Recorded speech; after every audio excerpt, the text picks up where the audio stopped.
It's possible to have another person blow out and project so much anger on you and to not react at all. And in fact, to not only not react, but to feel instead compassion and love for that person. It takes a lot of focus, though it's totally possible. The first thing that one must do is to recognize that everything is either love or a request for love. And if somebody is in that negative emotionally charged state and directing that energy towards you, it's because they've had traumatic experiences that have hooked the love with pain or with anger. No one does anything they don't believe serves them. And a lot of people believe that that anger, that aggression is the only way to leave an impact and to experience a change. Knowing that is helpful. And the other thing is to most importantly recognize that you are perpetuating the cycle. If you get back into that same emotional state that the other person is vibrating at, you are only adding to more of that energy in the world and you're keeping yourself stuck. So it's compassion with yourself, recognizing I don't want this kind of an energy to perpetuate. It's compassion for them, recognizing that they're doing this because of what they experienced and they're just perpetuating the loop. If you want to stop the loop, it has to start inside. And you can't yell back and expect them to actually calm down. So I share this, and I've had a powerful experience of experiencing this directly already 10 years ago.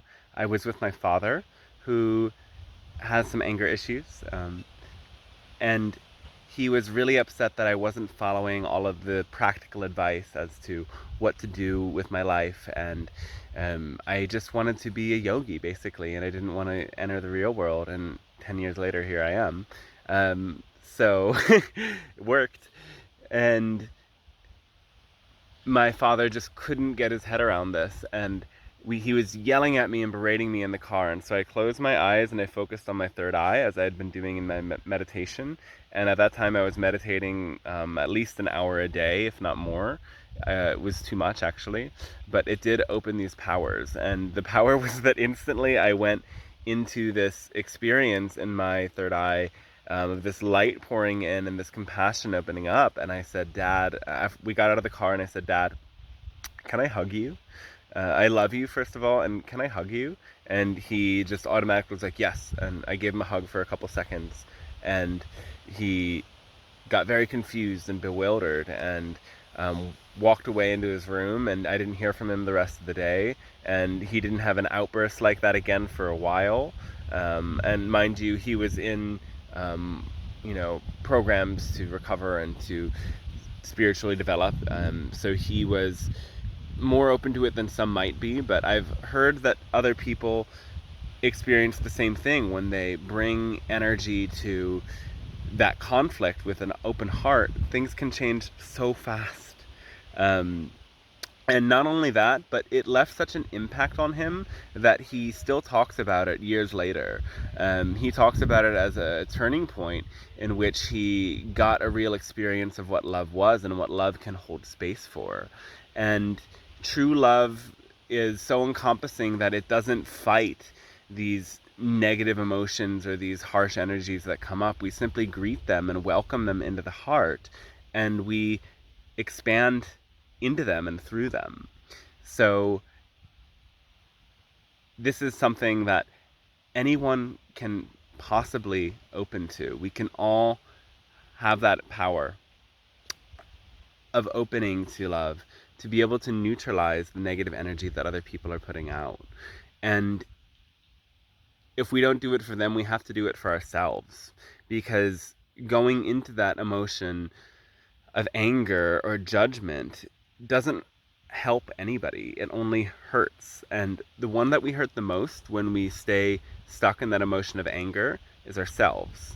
And that doesn't mean don't get angry. When we're angry for a reason. And we need to honor the reason why we're angry. The anger is a request to step into the energy of empowerment. And empowerment can mean setting up a boundary. It can mean asking for what we deserve. It can mean breaking away from connections that drain us of energy, though that's all that anger is asking of us. And we can empower ourselves and take those steps without projecting that fiery feeling that's within us out. It's just that that fire is meant to break connections that don't serve, or to heat up the inner cooker, so that we can really deliver our results in a beautiful and powerful way. So welcome what arises and allow everything that you experience to be an invitation to see the love that's beneath the surface. Because every behavior that we do for a reason. We do it because we believe on some level that it serves us. And we have to get in touch with what is that unconscious part of us that believes what we're doing serves us. And the same goes with another person. There's something within them that believes what they're doing is useful. And when you understand that, it's easier to have compassion for them. And everything that somebody does in relationship has to do with how that person learned love works. And so much of this happens unconsciously in those early years of life without any talk of love, because we just associate our parents with love. And if our parents are meant to be giving us that love. But if they give us something else instead, that's what we hook love to in our psyche. And that's what we start to think love really is. But that's not really what it is at all. So thanks for watching, and if you want to dive deeper, we can explore this and so much more, working together in personal spiritual coaching sessions or channeling sessions, even astrology readings. But things blend. Anyway, have a great day.